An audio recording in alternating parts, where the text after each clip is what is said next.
What's up mga ka-Burnels? May gabi sa itong tanan na sa itong mga subscriber, no? So, karon gabi na, alas 9:20 na sa gabi. Buhat ko na ni video kay katong niagi. Habang nagahulat ta sa katong gitanom. gitanom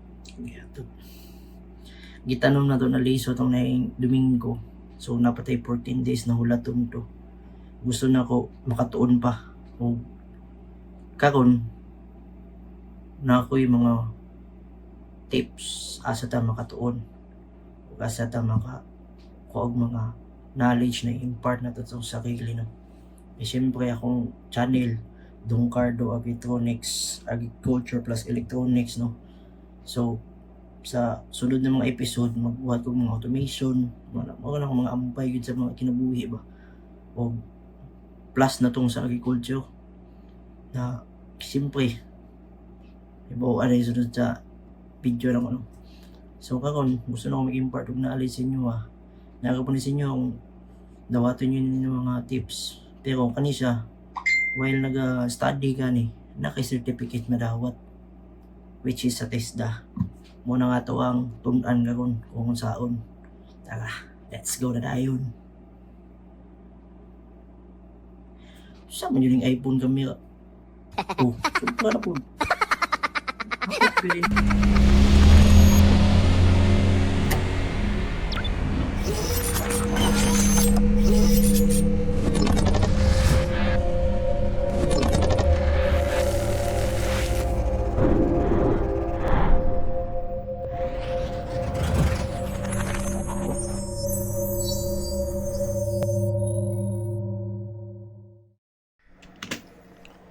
So karon nata sa tong computer, type lang nimong tesda.gov.ph. So mo ni siya ilahang website nila, no. So na for learners, for institution, and for industry. So dito mo pislit sa for learners and workers. So na TESDA Technology Institution, registered courses, scholarship. So mo ni siya ang sulod sa ato ang Technology Institute. So sa registered courses, no, ano siya. So type na niya tayo welding, type kung asa school, ma-search na niya kung asa na siya mga registered program nila, mga registered na nakuha. So tapos rin mga scholarship, so slots December 31, 2022, last year. So mo ni siya kung gusto i-impart sa inyo kakong gabi.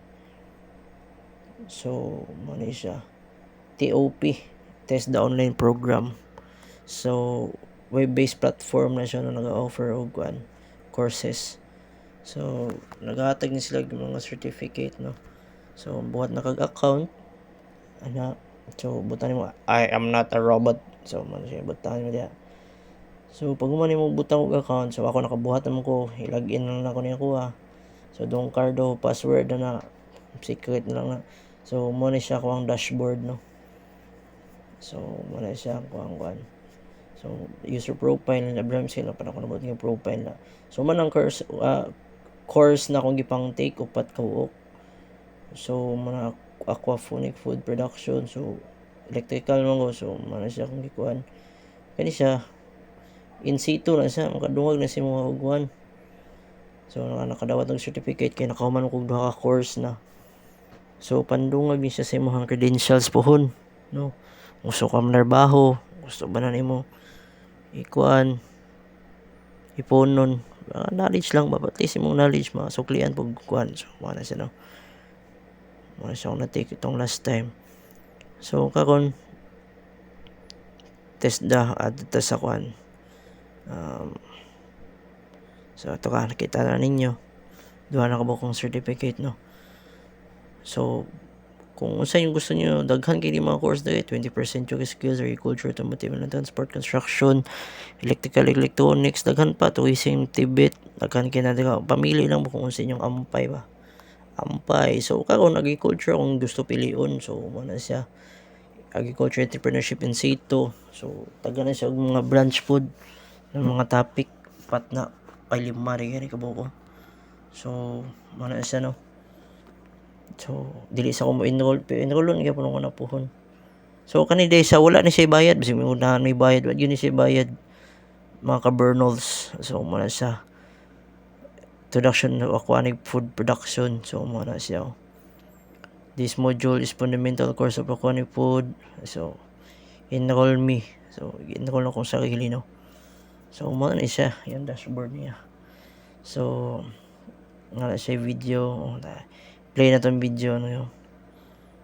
Taod-taod. So wala siya pre-test. So na siya mag exam po gani, di exam jud. Exam atik ni wa kani online gyud siya tanan. Pahinumdum lang ko wala ni siya bayad, wag gyud ni siya bayad jud. So paminaw na to iyang ko ano. Yang video niya no. So naka-fast forward na nakipaspas kayo. Di na mo yan tinyo ha.